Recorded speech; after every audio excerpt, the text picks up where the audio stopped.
In this video, I want to talk about how you can use Webull paper trading. Now this is really easy, guys. If you want to paper trade on Webull, you can use the app or you can use the desktop version or just head over to the website. Then simply click on Web Trade. Once you're here, you want to go to the bottom left and find paper trading. Inside of here, what you can do is you can go to futures, stocks and options, and you can click on widgets. In here, you'll be able to add charts and your trade menu like this one, and you can customize it however you want. Then you can simply select which one you want to buy or sell.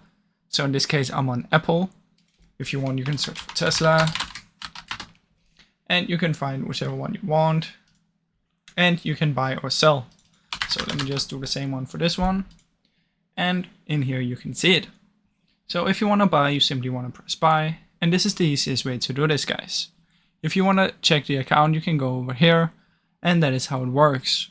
Now I really hope you enjoyed this short video. If you did, please leave a like and subscribe, as it helps me out a ton. Thank you so much for watching.